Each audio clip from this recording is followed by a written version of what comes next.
Do the Vols have the deepest defensive line in the nation? This was your tough question. This is going to be difficult to answer, but it is pretty deep. It's legitimately too deep. And today's tough question brought to you by our friends at Work Trucks. Caleb, how are you quantifying this? We don't pretend to know the too deep across the nation of every defensive line, but I don't know how you could be any deeper now, especially when you include the fact that you have an elite guy at one position. I don't know of any defensive line in the country that I would trade Tennessee's for. I wouldn't trade Tennessee's for any defensive line in the country. I think Tennessee should be very, very excited about this defensive line. It is by far the strength of this team, beyond even Nico Iamaleava. The defensive line, if you just had to say what is the strongest part of this team, it's easily the defensive line. And Dave, it really flies in the face of the idea of how Josh Heupel likes to build his team, doesn't it? The idea that the defensive line would be the strongest part of the program, or how people perceive of Josh Heupel. How about that? That's what I meant to say. Yes, the perception is that he just throws the ball all over the park and doesn't care about defense, but we know that's not true. But you're right, that is the perception. And really, you don't want to be in this position where you have to completely lean on your defensive front because you don't want to rebuild your secondary every single year. So you would think that next year that Tennessee's strength would be in the back end. So then you're having the opposite conversation that you're having now. Yeah, exactly. So I think it's very intriguing that they are this way. And and the crazy part is they've gone more for upgrading it. And I got to give Tim Banks credit on this, because the idea would consistently be that, don't worry too much about the defensive line, focus on the edge rushers, and then have a solid secondary because your offense will get a lead and force obvious passing downs. Now, the edge rushers, that's certainly how Tennessee's built.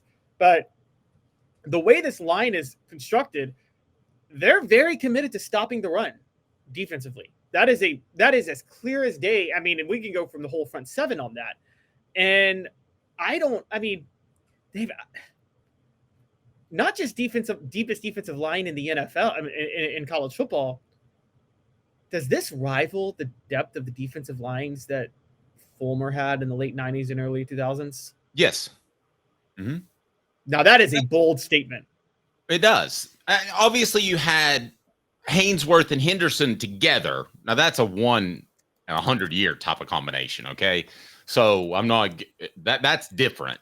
But outside of it, just his average defensive line from year to year, I think this is comparable. Now, some guys have to take a step. I'm not willing to say they're national champions quite yet. I mean, Joshua Josephs is a prime example, and we're going to talk about him a little bit later in the program. Does he take that next step? Because he slumped last year, according to Rodney Garner. Other guys like Dominique Bailey, does he take a step? Elijah Simmons, does he stay healthy?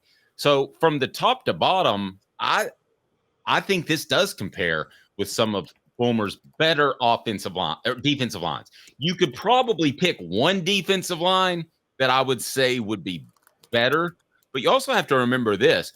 You're not able to go out and get guys like Jackson Moy, who I think is practically a starter when the season starts. Whether or not he's the first guy out there, I don't know. But you got to remember, Fulmer never had that opportunity, so you can fortify a defensive line more. That's true. You can absolutely do. It's much easier to build depth, but the crazy and the funny part is that Josh Heupel was focused on doing that in the offseason more than in other positions where you thought he might be weak. And I think that really speaks to Josh Heupel's character and what he wants to do. Josh Heupel's not naive about, yes, he loves tempo. Yes, he loves to throw it all over the field. Josh Heupel's making it very clear, though, that he wants a team that's physical in the trenches. And I know, again, it's funny because we're going to talk about, fighting and things like that in practice later in the show. But even if we disagree with Josh Heupel's, or if you disagree with Josh Heupel's approach to that, or if I disagree with Josh Heupel's approach to that, that doesn't mean he doesn't want this team to be physical. He clearly wants this program to be physical. He wants to build from the offensive line and the defensive line. He wants to build from the trenches out. And he wants to find just the right quarterback that runs his system. I got to give him credit. He has spent a lot of time trying to beef up that defensive line in a way that he didn't have to. He didn't have to go out and get Norman-Lott 2 years ago. He didn't have to go out and get Jackson Moy. You're right. You mentioned guys like Tyree Weathersby and Tyree West. And I mean, like they just have bodies and all of them are competent too. Agreed. They're very competent at work trucks, all about trucks that are actually available, trucks that help you maximize your profits by having the right work vehicle. Time is money.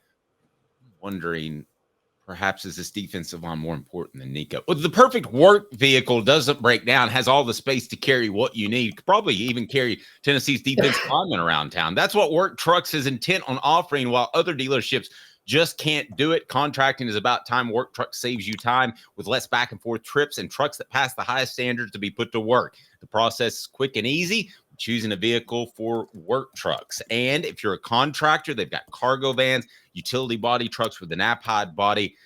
They are installed. They've got cranes. They've got all kinds of work trucks that will save you time, and time is money. WorkTrucksLLC.com, WorkTrucksLLC.com in Birmingham, down Birmingham, and on Clinton Highway in Knoxville. That's Work Trucks with an X, LLC.com.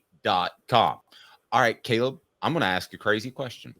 Are you ready? Let's hit me with it. I'm ready. Love crazy questions because then I can give crazy Caleb conspiracies. On postage board on the YouTube channel. It's our poll question.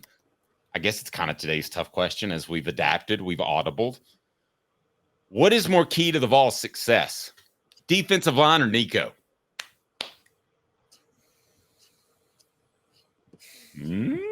Are you there? Okay, here's the thing, and I'm going to tell you why I'm going to be anticlimactic and not go hot takey, and I am going to say Nico. If this were Hendon Hooker, I would say defensive line. If this were many great quarterbacks in the history, if this were your run-of-the-mill Josh Heupel quarterback who's going to throw for 5,000 yards and be a Heisman contender in November, I would say the defensive line. I think Nico Iamaleava is a step above every quarterback that could be great in Josh Heupel's system. Again, he is so rare, guys, as a fit for this system. And so the only reason I'm saying Nico is because I've never, ever, ever been higher on a quarterback landing in the perfect system than Nico with Josh Heupel. Again, I repeat it, and I'm going to say it every time we bring it up. It's Tim Tebow to Florida. Now, Florida had an elite defense in 2008, Dave. We know that. They had an amazing defense. Look at the NFL. When they weren't killing people, they were tackling people. And I got to say, you would still say Tim Tebow was more valuable than the defense of those title teams, wouldn't you? Of that. Wow, I'm not sure. I thought those Florida defenses were way underrated. Okay, what about Tim Tebow versus just the Florida defensive line? Okay, you're taking Tim Tebow at that point. I would take Tebow. But what if I told you this? Whoever the are in these football team, whoever those starters end up being, would you take the second string defensive line or Gaston Moore if you had to, or Merkling, or whoever the second string quarterback might end up being? Oh my gosh, I would take the second string defensive line. Like, that's not even a question. Like, yeah, that second string defensive line could start on most SEC teams. Yeah, probably could. The show represented by Banks and Jones. Maybe in retrospect, that was a dumb question. But the poll question is up there. What's more important to Tennessee's success, defensive line or Nico Iamaleava? And I'm going to go ahead and tell you, it's the defensive line. I'm sorry, Caleb. You are wrong occasionally. But you're taking Nico. You're sticking with Nico. I am sticking with Nico. Because Nico is such a rare talent. Another one. Okay, I got a question for you. 95 Nebraska. Normally, you're taking the Nebraska offensive line. You're taking the black shirts over the quarterback running the triple option. Yes. But would you take Tommy? But are you taking the black shirts or Tommy Frazier? Tommy Frazier is a little bit special and unique, right? I'd probably take Tommy Frazier. I think you and I may differ on Gaston Moore. I feel like with Josh Heupel's offense and him knowing it as well as he does, that if he stepped in, Tennessee would still have a top 5 offense in the SEC this year. I mean, I'm not saying they don't need Nico. Do not get me wrong. But I think with what they have, very average quarterback play would still equal a top 5 offense. I agree, but that's why I can't consider that important versus the Tennessee backup defensive line. But that's not about Gaston Moore. That's about the offense Josh Heupel runs more than anything else. Josh Heupel just runs such an efficient offense. You can't replace that backup defensive line.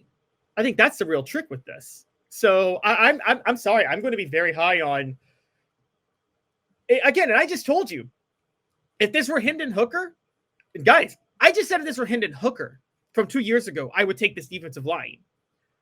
I am telling you, I would take Nico Iamaleava over the defensive line because I think Iamaleava will be a step up from Hendon Hooker. How long have you covered/followed Tennessee football?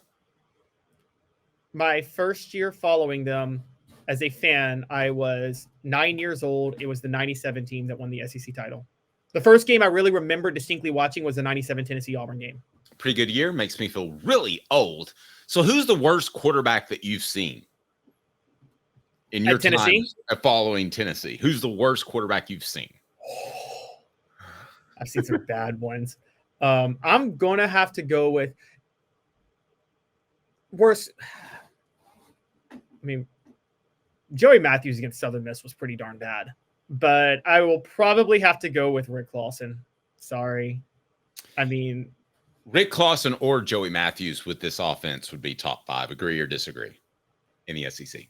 Totally disagree, because the one thing this offense does require with Josh Heupel, you have to have arm strength. You have to have arm strength. Rick Clausen had the worst arm I have ever seen of a quarterback in the history of football. I'll give you that. Clausen wouldn't do it. Matthews, though, had a really strong arm. I didn't see it when he was playing. His only touchdown pass was a deflection that Cedric Wilson caught. Well, I still say going back to spring practice when the quarterbacks were live, that that destroyed his confidence, and he never let it rip like high school. I did play-by-play for some of his high school games, so I saw him, and he had an SEC arm, but I don't think he was ever comfortable in that football field. I think mentally is where he fell short a little bit. Not that he wasn't smart, I think that his confidence got very thrown off by that. Well, yeah, when you have Al Wilson and Sean Ellis hitting you every other time you throw the ball. That's right.